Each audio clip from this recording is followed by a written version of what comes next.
Bom, antes da gente ver o VT, vamos apresentar aqui o Adriano Pires, especialista CNN em energia, consultor economista. Prazer tê-lo aqui no estúdio, né, Adriano? Está sempre com a gente de maneira remota. Veio do Rio de Janeiro só para vir para o WW, né? É isso. Não é isso? Isso mesmo, perfeitamente. Daniel Ritter em Brasília, Thaís Hered aqui comigo, boa noite. E o Lorival Santana. Vamos dar uma olhada nessa vitória, vamos dizer assim, da ala desenvolvimentista do governo, né? A Petrobras recebeu nessa segunda-feira a permissão do IBAMA para perfurar mais um poço exploratório da Bacia Potiguar, na margem equatorial brasileira. A empresa prevê que os trabalhos comecem nas próximas semanas e o poço será instalado a 52 quilômetros da costa do Rio Grande do Norte. Vamos ver o mapa ali da margem equatorial.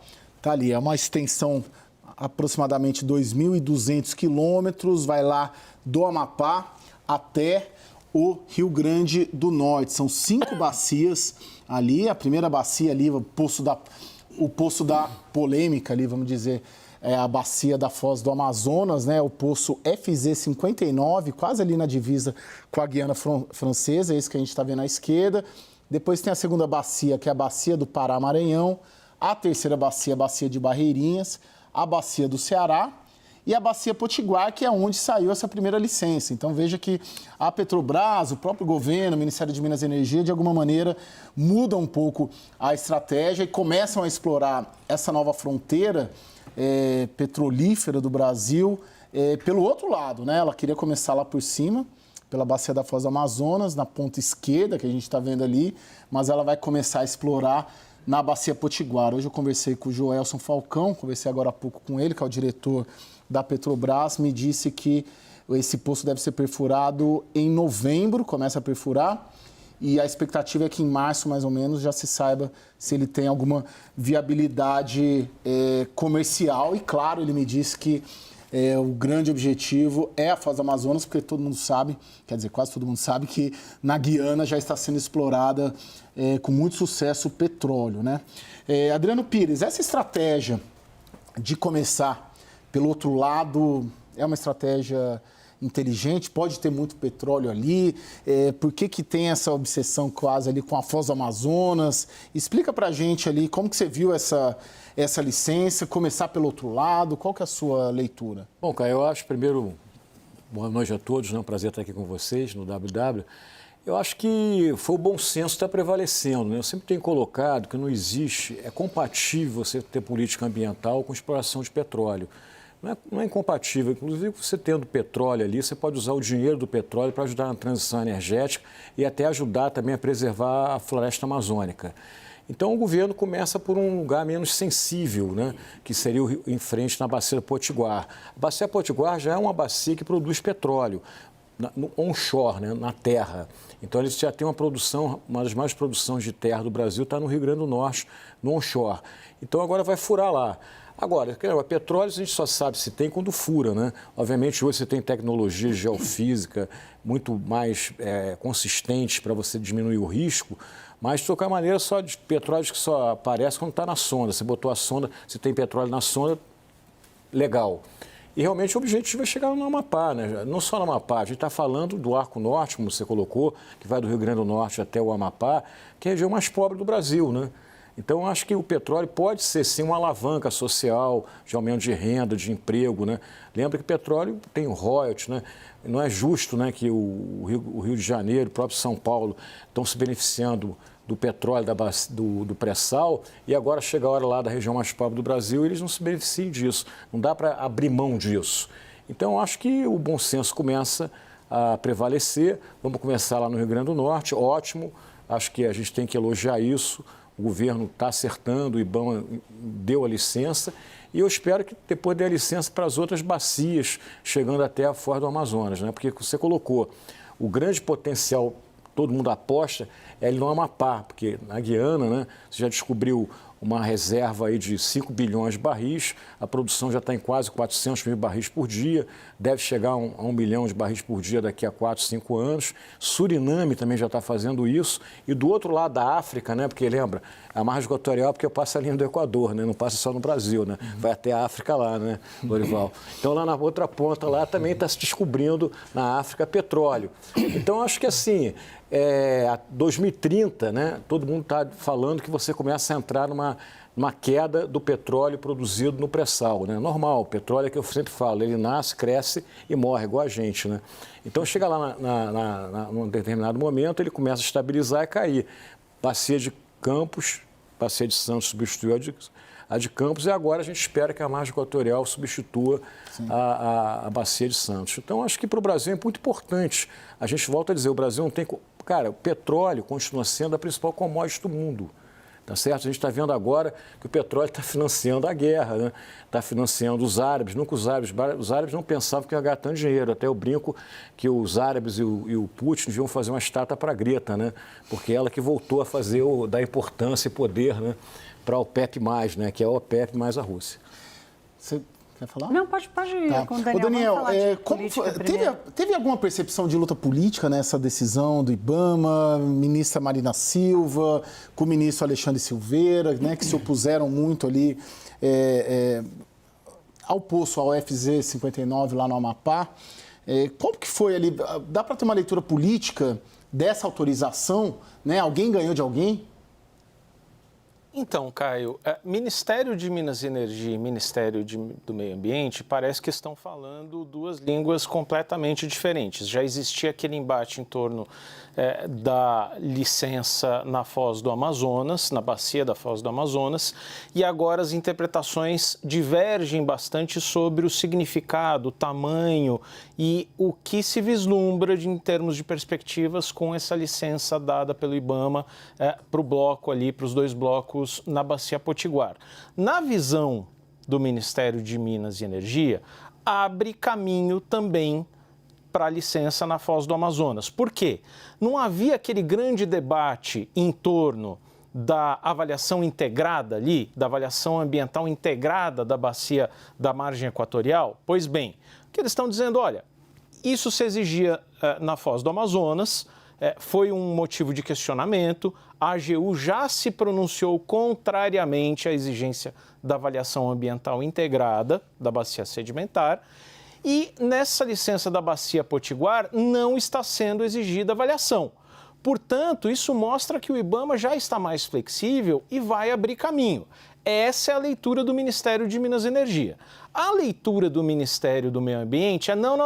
Não tem nada a ver uma coisa com a outra. As duas bacias estão muito distantes entre si, estão a 2.000 quilômetros de distância um poço do outro, não tem nada que ver.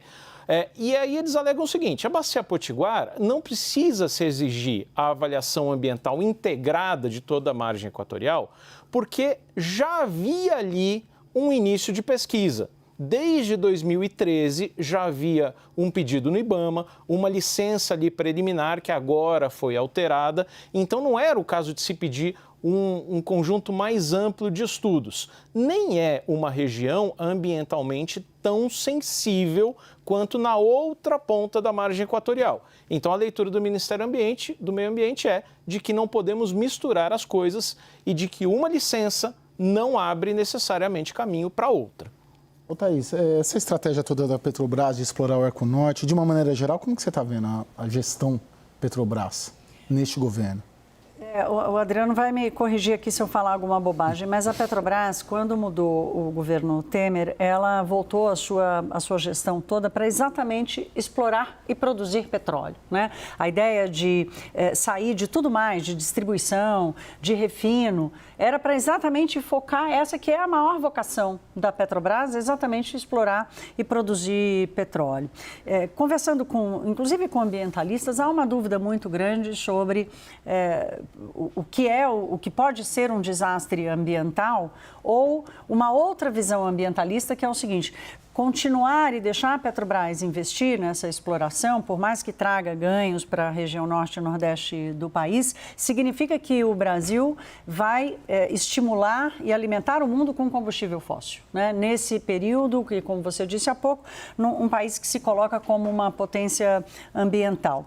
A grande questão que eu coloco aqui é o seguinte: a Petrobras é muito boa nisso. Então, se ela é boa nisso, ela tem a prerrogativa de fazer essa exploração. A minha questão é como vai usar a riqueza, porque a riqueza que o pré-sal trouxe ao Brasil não virou poupança para o futuro, né? A poupança que a gente tem para o futuro do pré-sal é o que vamos explorar. O Brasil não conseguiu fazer um fundo soberano, o Brasil consumiu tudo. As cidades, os estados que receberam royalties, o governo brasileiro torrou os royalties para cobrir buraco das contas públicas.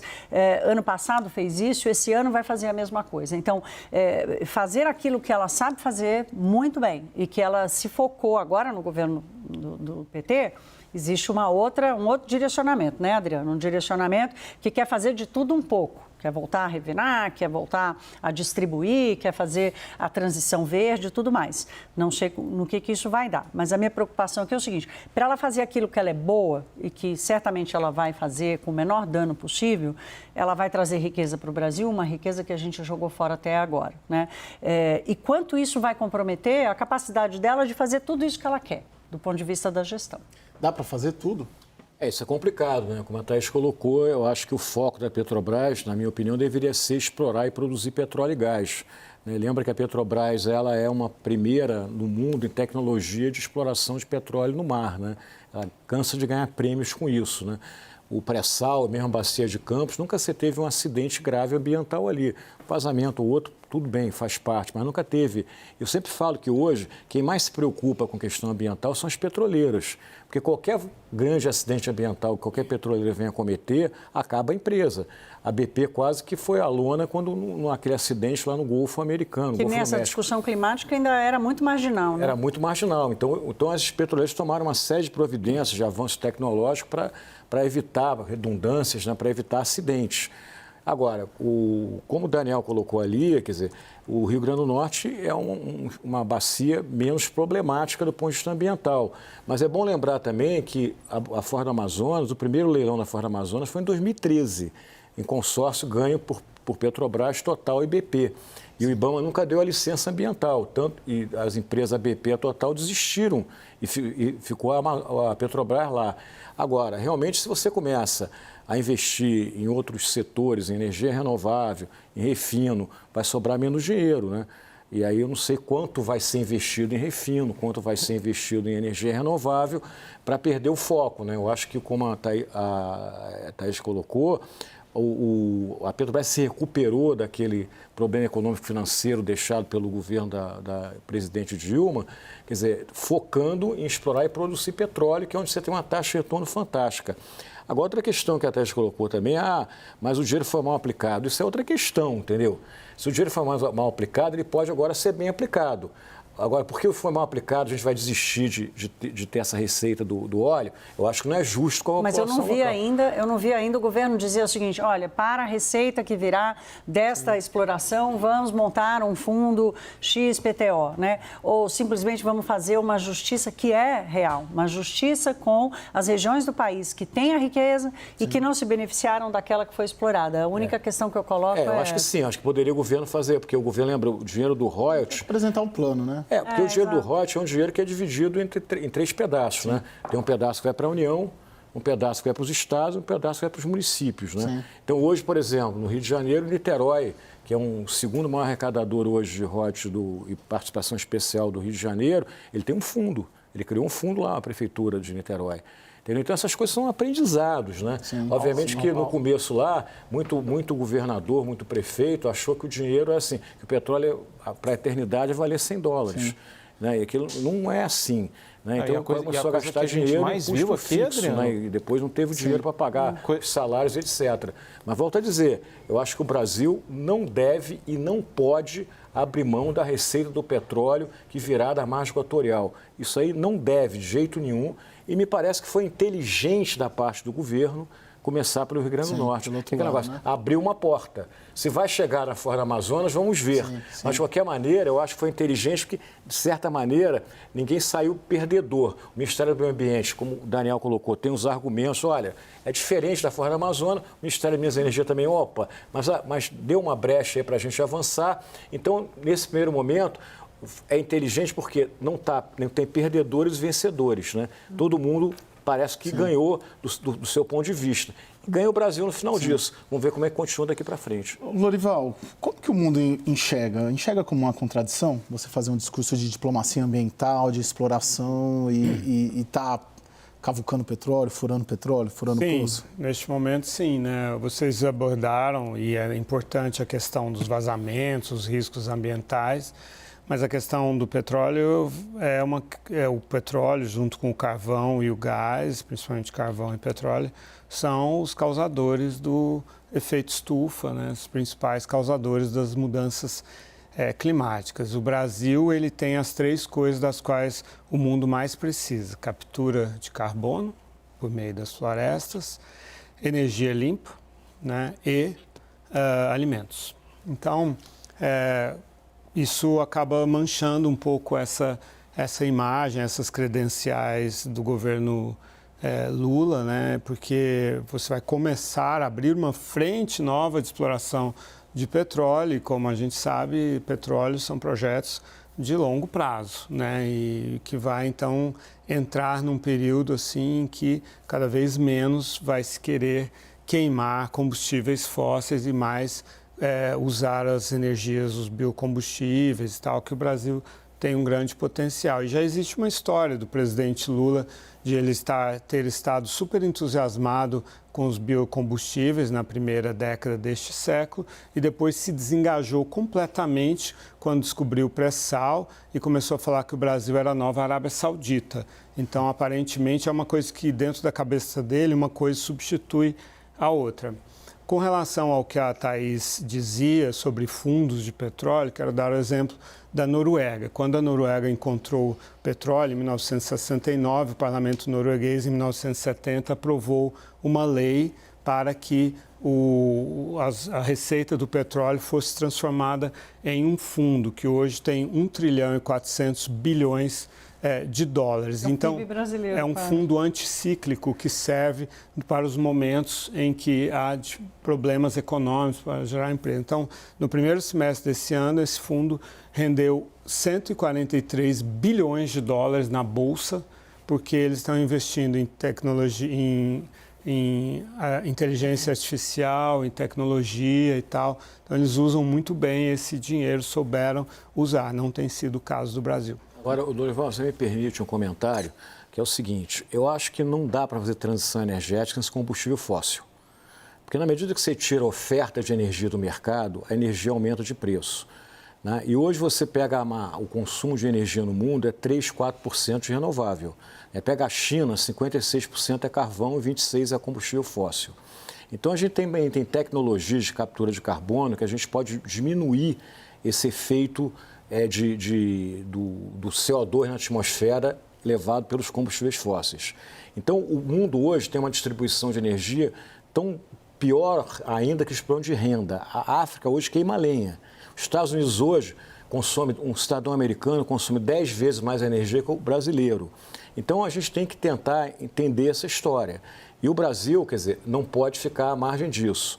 Eu acho que o fundo da Noruega, como você falou, é um fundo de sucesso. Mas a Noruega não tem os problemas sociais que o Brasil tem e as demandas reprimidas que o Brasil tem. Então, uma coisa, a gente tem que colocar tudo num contexto, entendeu? Então, eu acho que eu volto a dizer, eu acho que se o Brasil souber fazer a política correta, ele não vai ter uma imagem tão denegrida pelo fato de estar explorando a margem equatorial. Porque, eu volto a dizer, não dá para fazer transição energética reduzindo combustível fóssil, e a gente está vendo isso. E a gente está vendo, por exemplo, as próprias petroleiras, se você pegar um gráfico hoje entre consumo e investimento de petroleira nos últimos 10 anos, o consumo sobe exponencialmente e o investimento cai. E aí você caiu hoje na mão de quem? Hoje quem controla o mercado de óleo voltou a ser a OPEP, em particular a Arábia Saudita e a Rússia. Então, as próprias petroleiras estão voltando a investir em petróleo e gás, porque elas, espera aí, não dá para para continuar investindo tanto assim em renovável. Lógico que a gente caminha para isso. O próprio gás natural é chamado da energia da transição, porque é um fóssil e é menos poluente. Então, acho que o contexto ele é muito mais complexo. Ele não é assim, é isso ou aquilo. Eu acho que é isso e aquilo. Então, a gente é explorar a margem equatorial, sim, e fazer política ambiental, sim. Eu acho que a gente tem como fazer essas duas coisas. Não, eu não pretendia realmente substituir uma coisa a outra. Agora, de fato, eu acho que a questão eu estava falando do ponto de vista geopolítico. Vai ter um preço para o poder brando do Brasil, né, para as credenciais. Quando alguém quiser apontar o dedo no nariz do presidente Lula, vai falar disso. O presidente Lula está buscando recursos para o meio ambiente, 100 bilhões de dólares por ano e tal. Então, vai ter um custo. Pessoal, preciso interromper, chamar um break. Adriano Pires, muito obrigado, viu? Obrigado a você, é sempre um prazer estar com vocês. Sempre que você me convidar, eu venho do Rio pro programa, tá bom? Tá bom. Um abraço a todos. Obrigado, viu? Boa noite. Daqui a pouco, a influência do mercado externo na economia brasileira. Até já.